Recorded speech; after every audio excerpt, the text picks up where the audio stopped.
જય હિન્દ મિત્રો, village physical defence એકેડેમીમાં તમારા બધા મિત્રોનું ફરીથી હાર્દિક સ્વાગત છે. તો કેમ છો બધા વિદ્યાર્થી મિત્રો? હોપ છો બધા મજામાં હશો.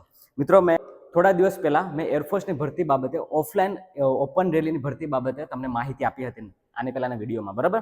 પણ એ વિડીયોને એટલો પ્રતિસાદ મળ્યો અને વિદ્યાર્થીઓ એટલો જોયો કે ભાઈ ભરતી કરવાની બધાની ઈચ્છા છે કે જેનું અગ્નિવીરમાં સપનું સાકાર નહોતું થયું ફિઝિકલમાં આર્મીમાં, બરાબર. તો એ આ ભરતી કરવા માંગે છે, પણ એમને સવાલો ઘણા બધા છે. જેમ કે સર ઇંગ્લિશમાં કેટલા માર્ક હોવા જોઈએ, સર 10માં 10 ઉપર ચાલશે કે 12 ઉપર છે, 12 ઉપર ભરતી કરવાની છે, બરાબર. સર ડોક્યુમેન્ટ ક્યાં ક્યાં લઈ જવાનું છે, મારી પાસે આ ડોક્યુમેન્ટ નથી. સર મેડિકલમાં શું ધ્યાન રાખવાનું છે, સર ફિઝિકલમાં શું કરાવડાવશે, બરાબર. તો મતલબ એવા નાના આમથા લોટ્સ ઓફ સવાલો અને મને એટલા કોલ બી આવ્યા, બરાબર, કે જેનો જવાબ આપીને હું થાકી ગયો છું લિટરલી. બટ એટલા માટે તમારા માટે આજે ફરીથી એના ઉપર ડિટેલમાં માહિતી લઈને આવ્યો છું, બરાબર. એ જ ભરતી બાબતે કે એમાં એક્ઝેક્ટલી કઈ કઈ વસ્તુનું ધ્યાન રાખવાનું છે, ક્યાં જવાનું છે, શું કરવાનું છે, બધું ડિટેલ. હવે પછી આ વિડીયો જોઈને તો તમારા સવાલો નહીં રહે, બરાબર, કેમ કે એકના સવાલોનો જવાબ આપવા મારા માટે મુશ્કેલ છે મિત્રો. એટલા માટે ફરીથી પાછો આજે વિડીયો લઈને આવ્યો છું, બરાબર. તેમાં કમ્પ્લીટલી માહિતી લઈશું આપણે, step by step, process wise process. વિડીયોમાં નવા હોય તો વિડીયોને લાઈક શેર સબસ્ક્રાઇબ કરવાનું ભૂલતા નહીં અને તમારા મિત્રો વર્તોને જરૂરથી શેર કરજો. ચાલો કાંઈ પણ ટાઈમ વેસ્ટ કર્યા વગર વિડીયોની શરૂઆત કરીએ. ઓકે મિત્રો, તો ચાલો આપણે જોઈએ કે ઇન્ડિયન એરફોર્સની ભરતીમાં તમારે કઈ વસ્તુ લઈ જવાની છે, શું ધ્યાન રાખવાનું છે, સ્ટેપ બાય સ્ટેપ જોઈ નાખીએ. તો પહેલા સિલેક્શન પ્રોસેસની વાત કરી નાખીએ કે સિલેક્શન પ્રોસેસમાં પહેલા વેરિફિકેશન થશે ભાઈ. વેરિફિકેશન જેવા તમે બધા ડોક્યુમેન્ટ લઈને જશો તો પહેલા તમારું વેરિફિકેશન કરશે કે ભાઈ શું આ ભરતી માટે એલિજિબલ છે ખરી, બરાબર. તો આપણે એના વિશે માહિતી લઈશું. પછી ફિઝિકલ ટેસ્ટ, પછી લેશે તમારું ફિઝિકલ ટેસ્ટ. ફિઝિકલ ટેસ્ટમાં પણ મેં કીધું છે, ડિટેલમાં કહું છું એમાં, બરાબર. પછી એક્ઝામ લેશે, પછી એડેપ્ટેબિલિટી ટેસ્ટ લેશે, એડેપ્ટેબિલિટી ટેસ્ટ લેશે અને પછી એના પછી મેડિકલ લેશે, બરાબર. ઠીક છે, તો એટલી વસ્તુની પ્રોસેસ કરવાની છે. હવે વાત કરું કે લાયકાત અને સરનામું ક્યાં જવાનું છે ને લાયકાત, બરાબર. તો આમાં ધોરણ 10+2 એટલે કે 12 પાસ જોશે મિત્રો, બરાબર. ધોરણ 12 પાસ જ જોશે, 10 પાસ ઉપર નહીં ચાલે. ઘણા વિદ્યાર્થીઓ એવું બી મને કહેતા હતા કે સર અમારા 10માં એટલા ટકા છે, 12માં ઓછા છે, તો નહીં, બરાબર. 10+2 એટલે કે 12 પાસ તમારે કમ્પલસરી તમારી પાસે 12 પાસ જોશે અને 12માનું સર્ટિફિકેટ તમારી પાસે જોશે ખરું, બરાબર. એક છે. પછી ઓકે, ટકાવારી કેટલી જોશે? તો ટકાવારી છે ને મિત્રો, બરાબર, ટકાવારી 50%, ઓલ ઓવર 50%, બરાબર. ઇંગ્લિશમાં તમારે 40 ઉપર હોવો જોઈએ. યસ, અહીંયા સૌથી વધારે સવાલ હતો કે સર ઇંગ્લિશમાં અમારે સાલી નથી થતા, 41 થાય, 42 થાય, 43, 46.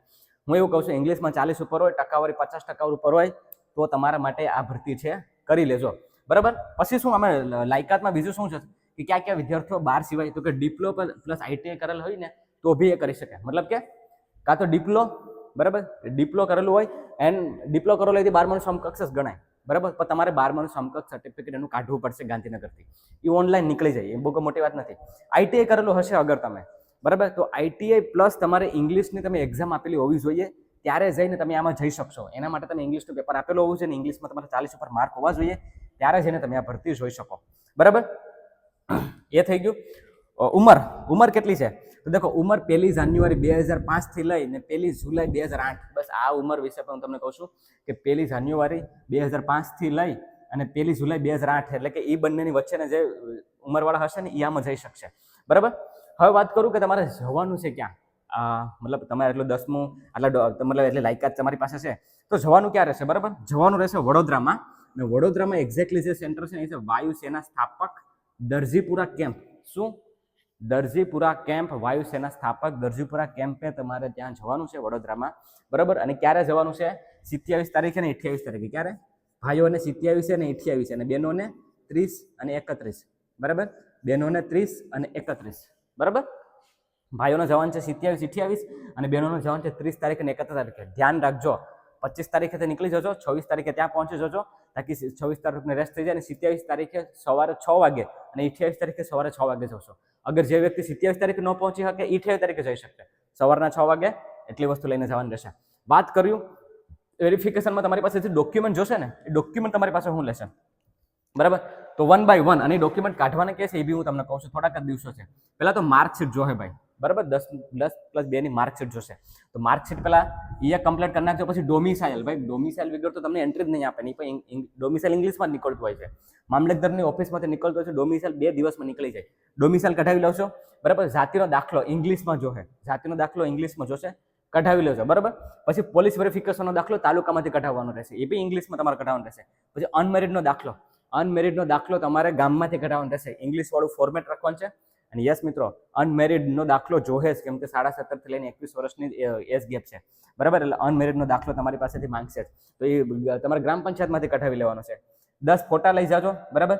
આધાર કાર્ડ લઈ જાજો, સાથે સાથે ત્યાં તમને એક્ઝામ દેવાની છે તરત જ, બરાબર. તો પેન્સિલ, રબર, હંસો અને પેન, બ્લેક પેન, આટલી વસ્તુ તમારે લઈ જવાની છે, બરાબર. સમજાજો આ દાખલો કઈ રીતના કઢાવાનો છે. ડોમિસાઇલ મામલતદારમાંથી, જાતિનો દાખલો પણ મામલતદારમાંથી, ઇંગ્લિશનો પોલીસ વેરિફિકેશન તાલુકામાંથી, અનમેરિડનો ગામમાંથી, બધા ફોટો, આધાર કાર્ડ, બરાબર. એટલી વસ્તુ થઈ ગઈ. આની બરાબર એકે વસ્તુ છે નહીં, બરાબર. તો આ કઢાવી લેજો. હવે વાત કરું કે એના પછીની પ્રોસેસ કઈ છે, ફિઝિકલ ટેસ્ટ. તો ફિઝિકલ ટેસ્ટમાં શું કરવાનું છે? ફિઝિકલ ટેસ્ટમાં હાઇટ 152 સેન્ટીમીટર, 157. જો જનરલી એને 152 લખ્યું છે, પણ 152 બહેનો માટે અને 157 ભાઈઓ માટે, બરાબર. પછી રનિંગ આવશે. રનિંગમાં શું કરાવશે? રનિંગમાં તમને 1600 મીટર 7 મિનિટમાં ભાઈઓને કરવાની રહેશે, બરાબર, અને 8 મિનિટમાં બહેનોને કરવાની રહેશે, બરાબર. પછી સીટઅપ્સ, પુશઅપ્સ એન્ડ સ્કોટ્સ, બરાબર, એ 10-10 20-20 કરવાના રહેશે. નોર્મલી 2-2 મિનિટમાં, હાવ નોર્મલ હોય, બરાબર. તો કહેવાનો મતલબ એમ છે કે ફિઝિકલ ટેસ્ટમાં એટલી વસ્તુ કરાવડાવશે તમારી પાસેથી, બરાબર.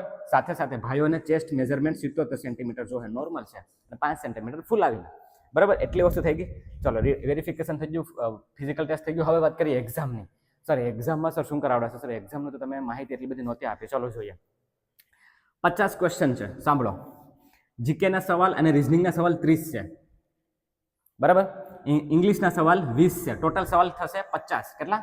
ટોટલ 50 સવાલ છે. એમાંથી જીકે રિઝનિંગના 30 સવાલ છે, ઇંગ્લિશના 20 સવાલ છે, બે થઈને 50 ક્વેશ્ચન છે. 45 મિનિટ મળીએ તમારે ત્યાં બેઠીને. આજે તમને કીધું ને પેન્સિલ, રબર, કેમ, હંસો ને એ બધી લઈને ત્યાં બેઠીને પેપર દેવાનું છે, બરાબર. નેગેટિવ રહે તમારે 0.25 ની. નેગેટિવ કેટલી રહેશે? નેગેટિવ 0.25 રહેશે. અને આ પેપર તરત જ એ દિવસે કાં તો પછી બીજા દિવસે તમારે દેવાનું રહેશે, બરાબર. એ થઈ ગયું, એક્ઝામ થઈ ગયું. પછી આવશે એડેપ્ટેબિલિટી ટેસ્ટ. એટલે શું?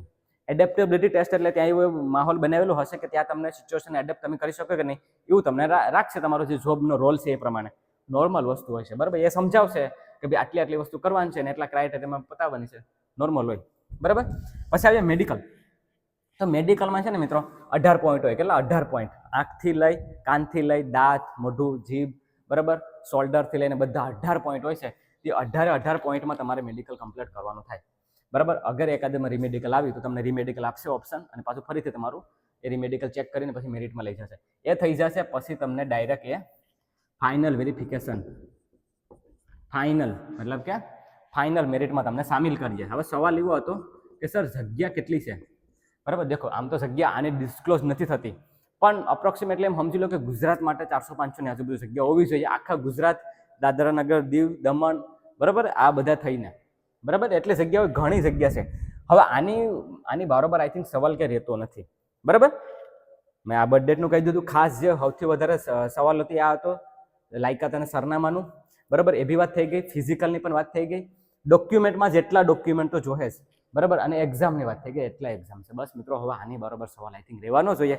સત્તા પર રહેતા હોય તો પ્લીઝ પેલા કમેન્ટ સેક્શનમાં કમેન્ટ કરજો. ડાયરેક્ટ કોલ નહીં કરતા. એનું કારણ એવું છે કેમ કે હું બી અત્યારે કામકાજમાં ફસેલો છું. તમારો જવાબ ન આપી શકું તો તમે કેવું હોય કે તમે મારો કોલનો વેઇટ કરો. મેં 10 ઉપર વાગ્યા પણ કોલ કરેલા છે, પણ ટાઈમ હોય ત્યારે, બરાબર. બાકી તમારો કમેન્ટ સેક્શનમાં કમેન્ટ જોઈ લઈશ અને એનો જવાબ આપવાની કોશિશ કરીશ કે શોર્ટ્સના માધ્યમથી, વિડીયોના માધ્યમથી તમને જવાબ આપી દઈશ. કાં તો ટેલિગ્રામમાં તો માહિતી હું આપી જ દઈશ. તો ટેલિગ્રામ જોઈન કરવાનું ભૂલતા નહીં મિત્રો, બરાબર. તો બસ એટલું હતું મિત્રો. વહેલી તકે, બરાબર, એટલા ડોક્યુમેન્ટ કઢાવી લ્યો. ફોર્મ તો ભરવાનું નથી, આ ડાયરેક્ટ જ જવાનું છે તમારે, બરાબર. આ એટલા ડોક્યુમેન્ટ લઈ અને ડાયરેક્ટ તમારે દરજીપુરા કેમ્પમાં જતું રહેવાનું છે 27 તારીખે, બરાબર. કાંઈ ફોર્મ બમ ભરવાનું નથી મિત્રો, બરાબર. તો બસ આ જ હતું.